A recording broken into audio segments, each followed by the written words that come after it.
Very good morning to all my dear friends. Today we will look into various non-radiative mechanisms of energy transfer and how these non-radiative mechanisms will affect the fluorescence or fluorescence power of a molecule. So earlier or in my previous lecture I have discussed a lot regarding the factors which are involved in affecting the fluorescence power of a molecule. We discussed this factor previously under two broad class such as physical and chemical class, and each and every factor involved under these classes. Now today we will see how this non-radiative mechanism of energy transfer affects the fluorescence power of a compound or a molecule. So the non-radiative term means, or it involves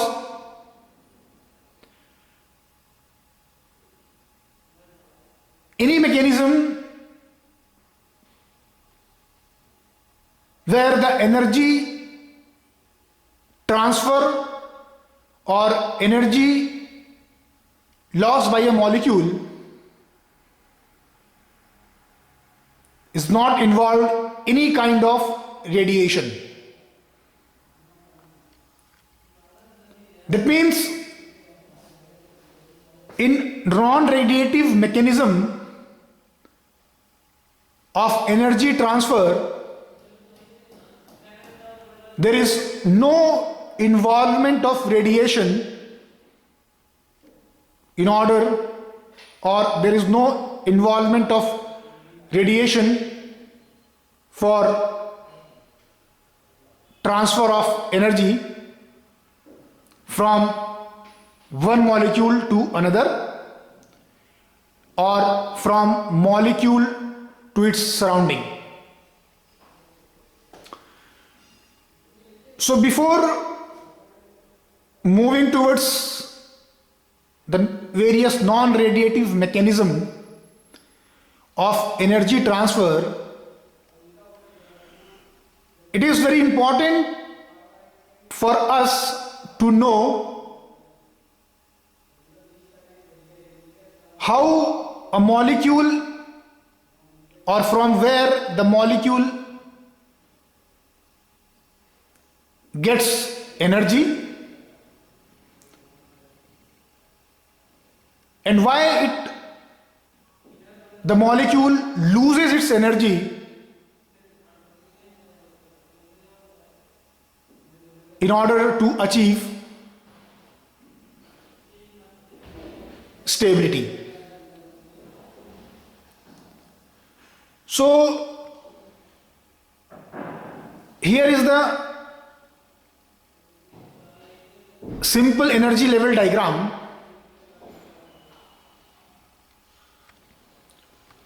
which indicates that there are some energy level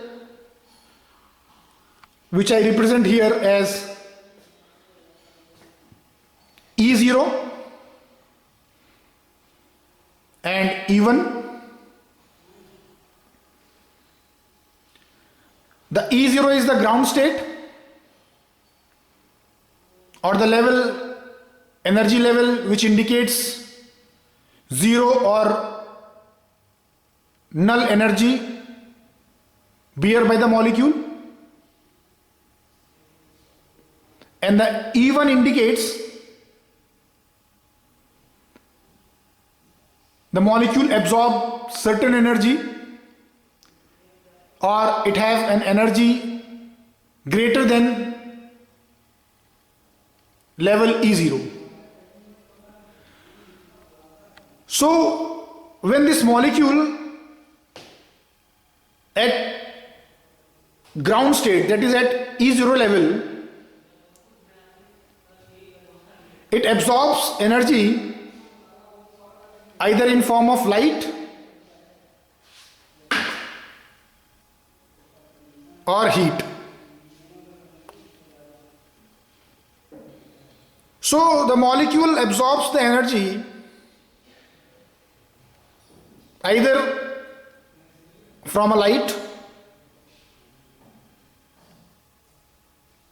and from heat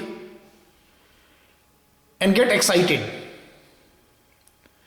So the molecule which was earlier present at ground state, that is at E0 level, once it gets excited, it moves from E0 to higher energy level, that is E1.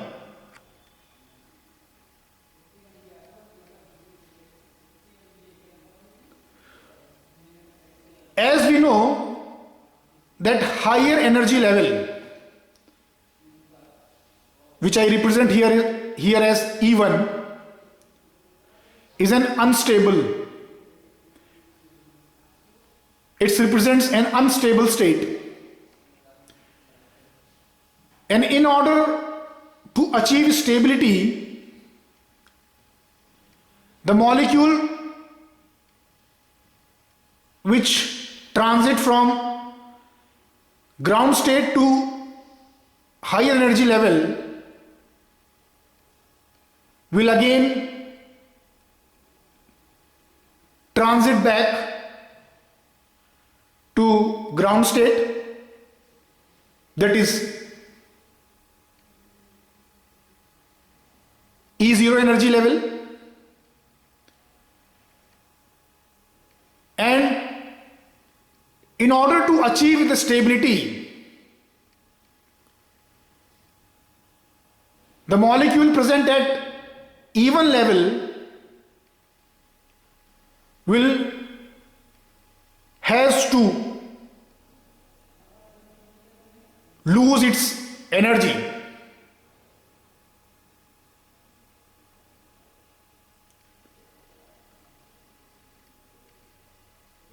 This energy loss by the molecule at E1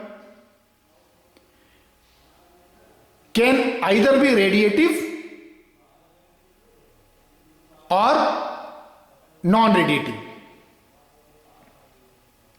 And once this molecule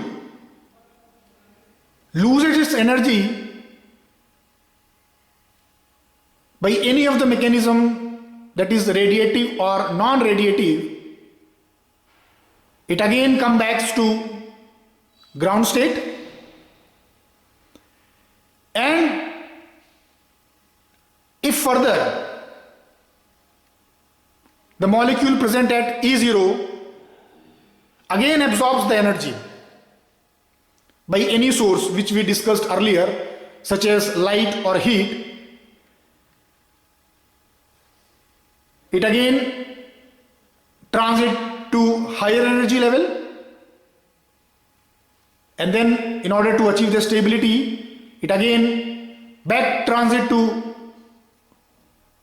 ground state, and this process continues.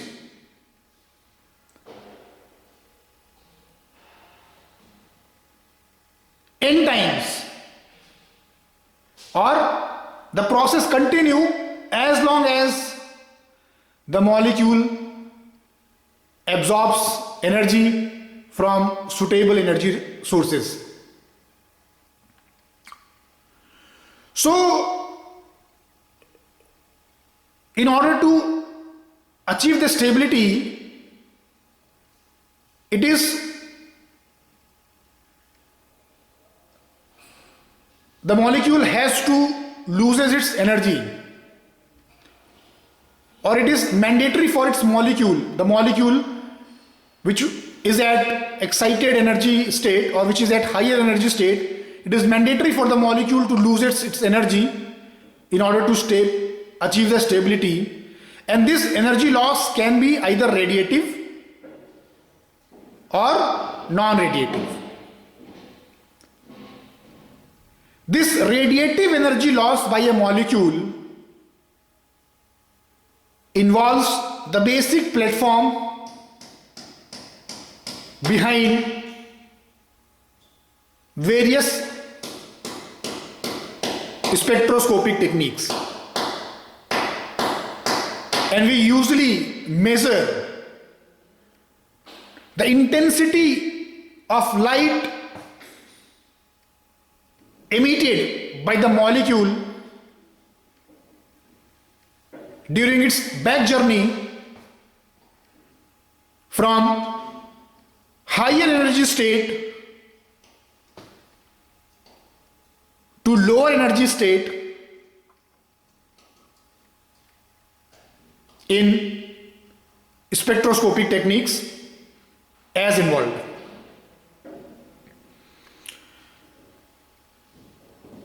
However, sometimes rather than emitting the radiation in order to achieve the stability, there are some auxiliary pathways are also there in which the radiation is emitted in a non-radiative manner. That is radiation-less energy loss. This can involve phenomena such as energy transfer between the molecule by colliding with each other, energy transfer from molecule to the matrix or to the system in which they are present, or the non-radiative energy loss may also involve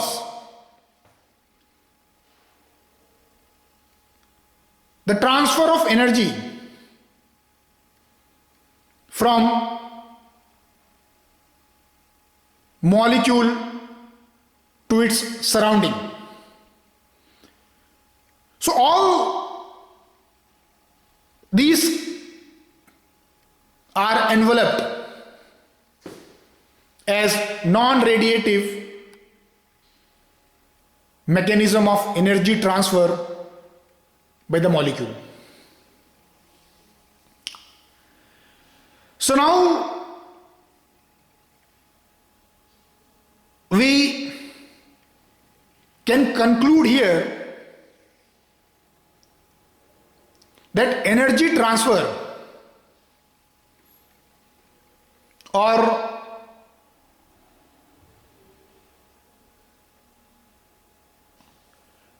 loss in the energy is an important phenomenon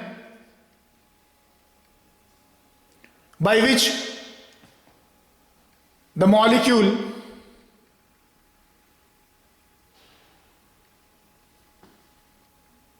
achieve its stability. And the energy transfer or energy loss can be radiative or non-radiative. So a radiative energy loss by the molecule in a particular wavelength or in a specific wavelength will produce fluorescence, no doubt. But how this non-radiative energy loss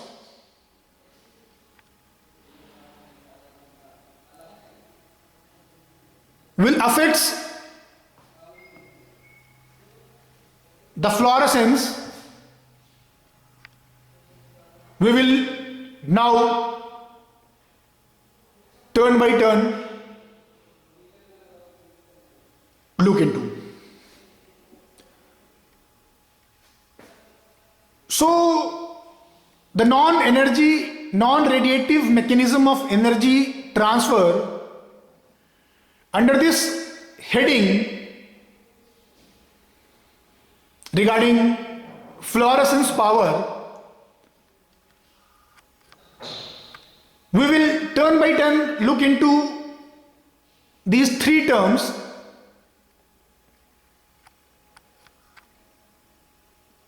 For example, we will know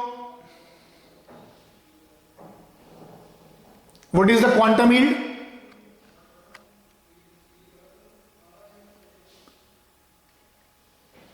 we will explore how internal conversion and external conversion will affect the fluorescence power of the system.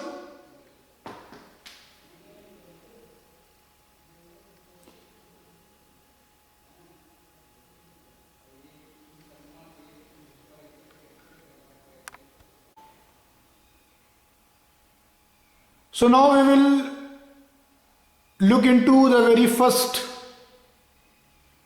phenomenon, that is quantum yield. What is the quantum yield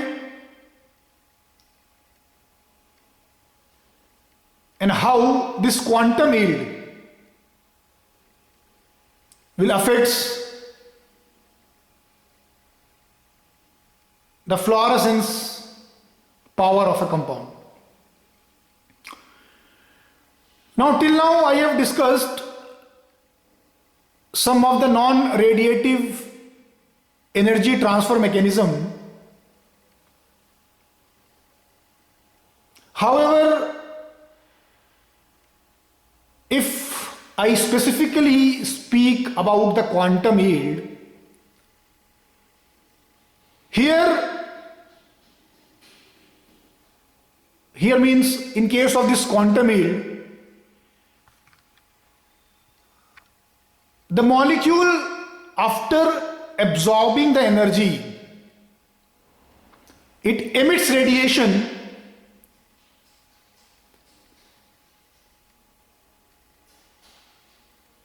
as other molecule emits by the radiative mechanism, or as in case of the radiative mechanism. However, the radiation so emitted in this quantum yield is of less energy and of longer wavelength than that of incident radiation. That means in quantum yield, the radiation emitted by the molecule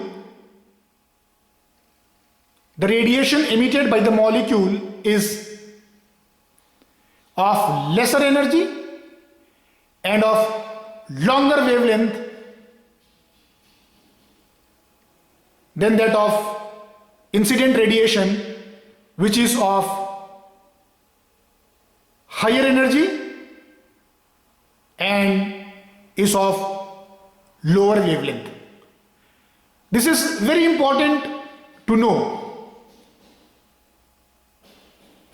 the wavelength and the energy of, or the energy and wavelength difference between the incident and emitted radiation in order to rule quantum yield.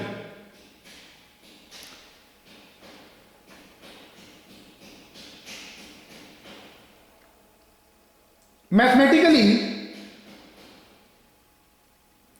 the quantum yield, that is, which I denoted is here as Q dot I, is expressed as quantity of light emitted by a system upon quantity of light absorbed by the system. So this is the quantum yield. I am again repeating it. Quantum yields mean it is the extent or the quantity of light emitted by the system upon extent or quantity of light absorbed by the system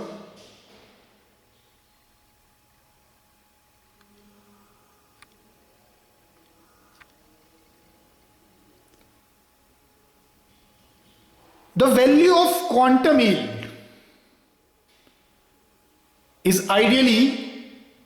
is always less than 1.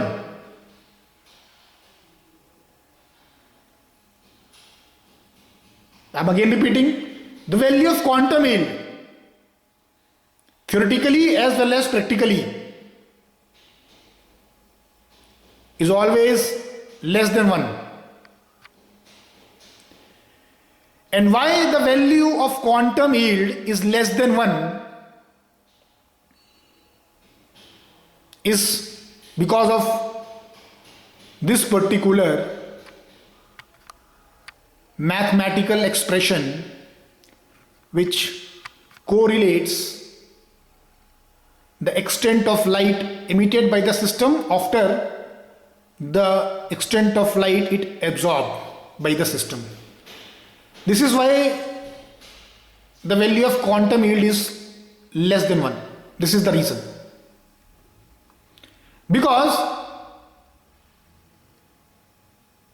or why the value is less than 1 in quantum yield?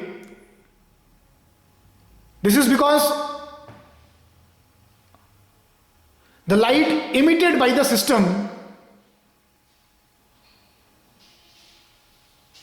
is always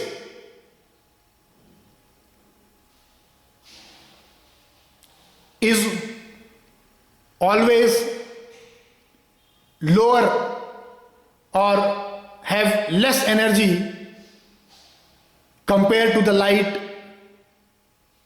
absorbed by the system. That means there is more difference between the light absorbed by the system and light emitted by the system. As I said earlier, the light emitted by the system in some time is of lesser energy compared to light absorbed by the system.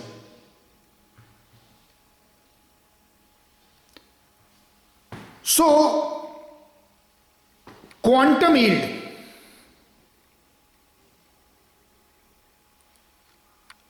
expresses or denotes fluorescence power of a fluorophore. Quantum yield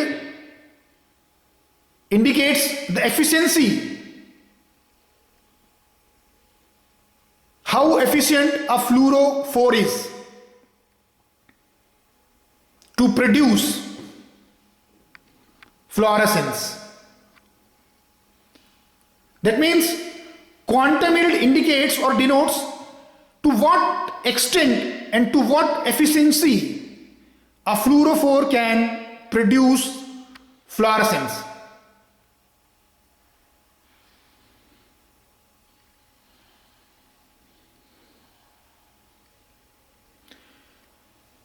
Now again, the question arises, what is the fluorophore is?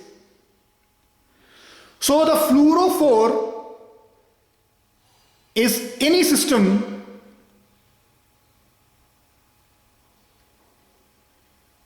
or a molecule which is having a capacity or which is having a capability to produce fluorescence. Greater the capacity of a system to produce fluorescence, better the fluorophore it is.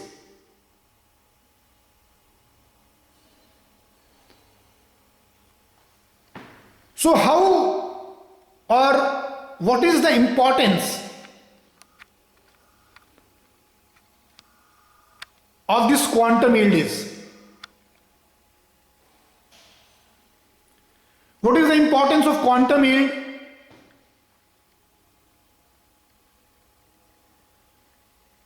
in determining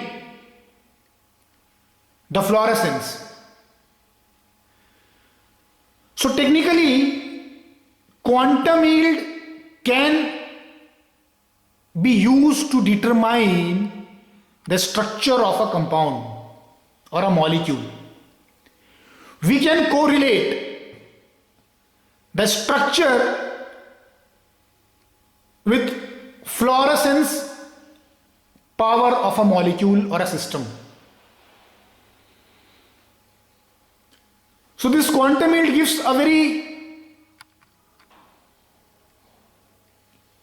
good definition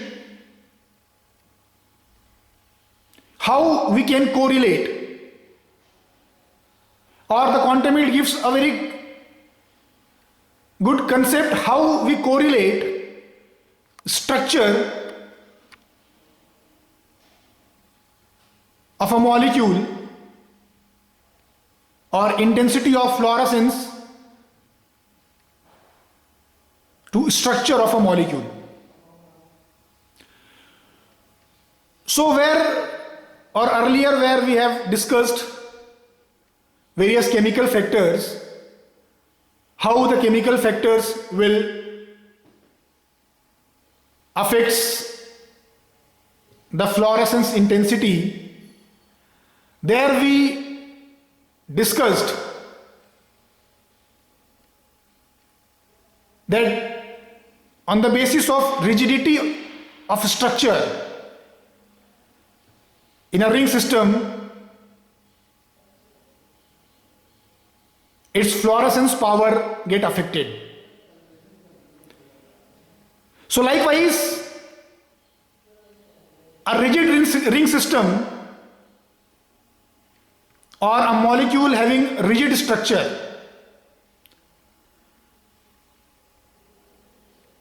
will have a very good quantum yield.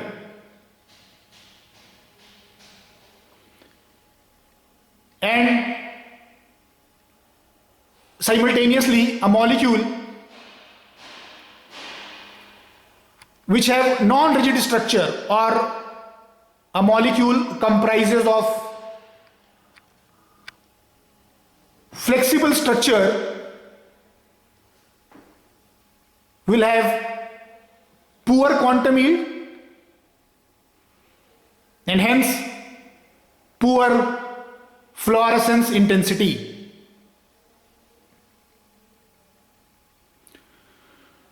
So this concept of correlating the rigidity of structure and quantum yield can be ruled out by comparing these structure. For example, we are having four structure which are denoted by alphabets such as structure A, this is the structure B, this is the structure C, and this is the D.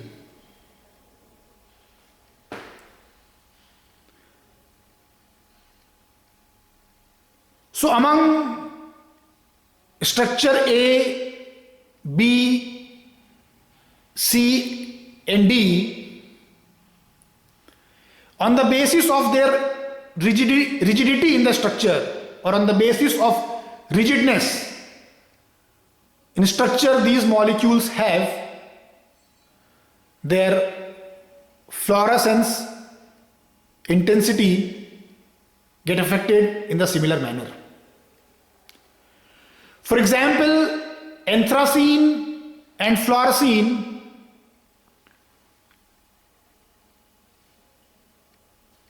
have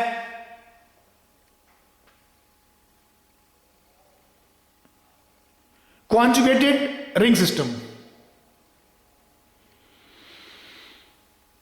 and hence they have a better fluorescence compared to these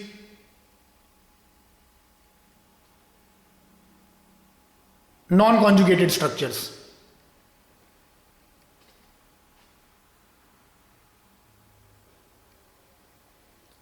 So this is how we can correlate the intensity of fluorescence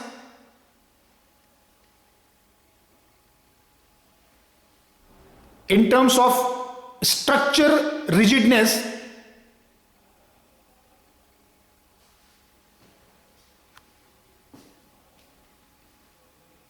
and quantum yield.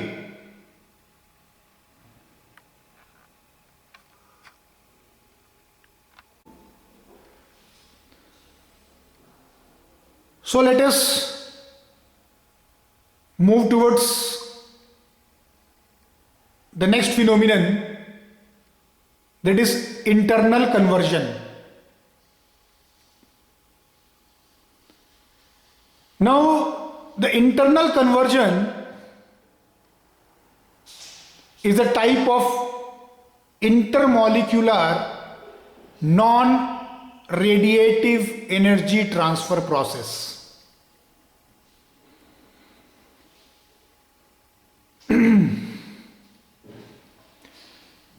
In internal conversion,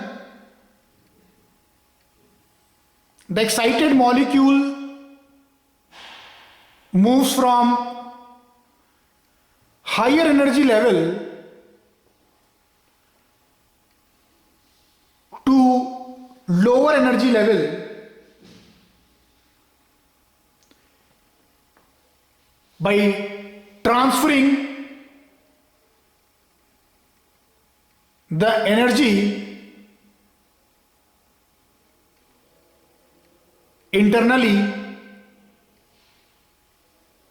rather than transferring the energy to some or to external environment.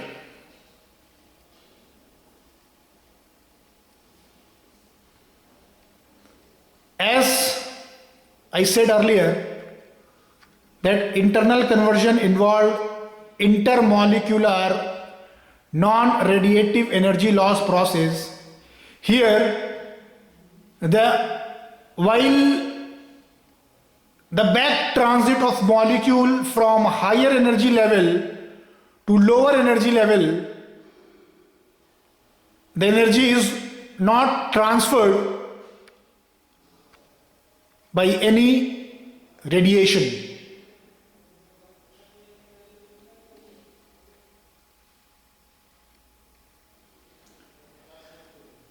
The extent of internal conversion increases by reducing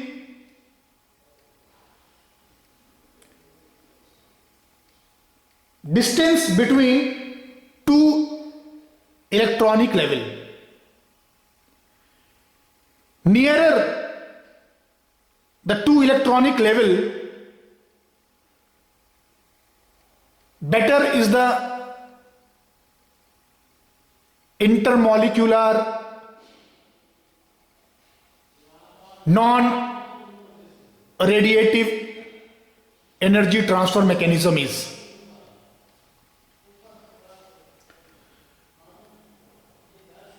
Sometime pre-dissociation and non-dissociation phenomenons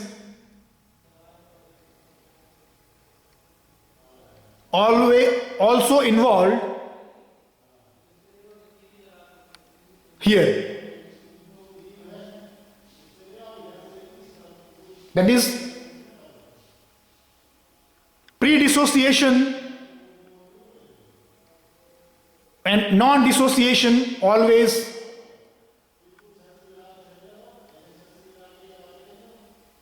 or may involve in internal conversion. In such the cases, the excited molecule moves from higher electronic level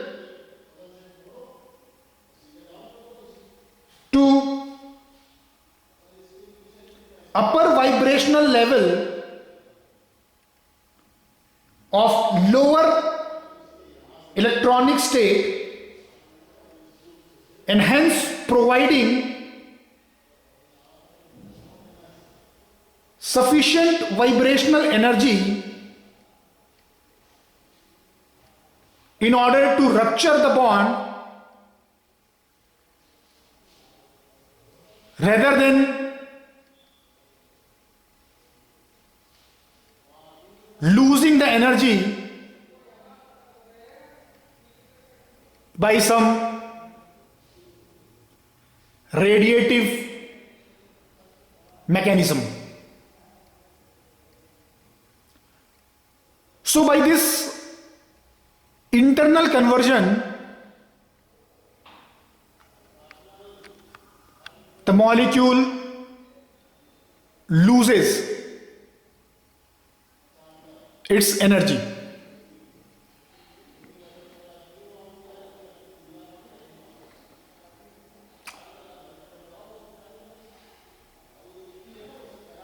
After internal conversion, we will look into how external conversion involves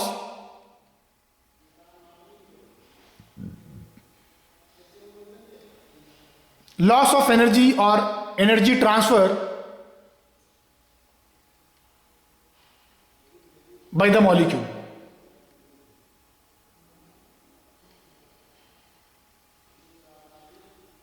As the term indicate, external. Here, the energy enveloped by the molecule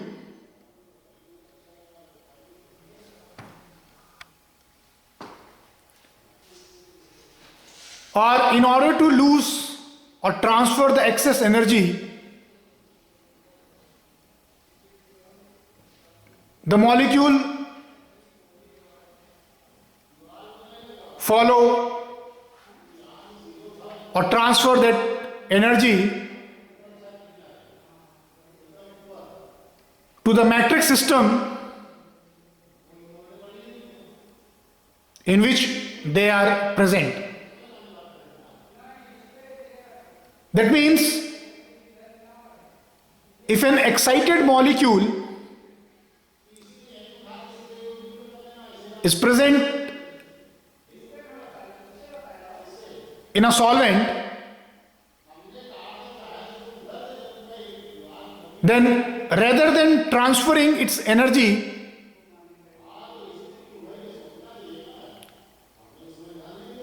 to its neighboring molecule, it transfers the energy to the solvent system in which it is present.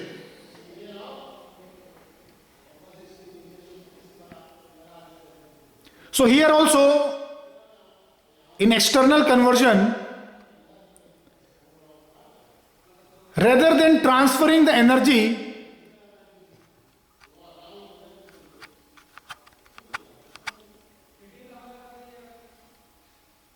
of the molecule to any other molecule or any other neighboring molecule, or transferring the energy in a radiative manner,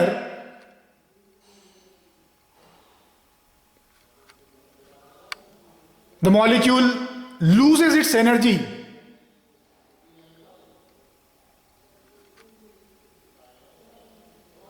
Non-radiatively or in a non-radiative manner by transferring it to, or by transferring it externally, rather losing it or transferring it by or in radiative manner.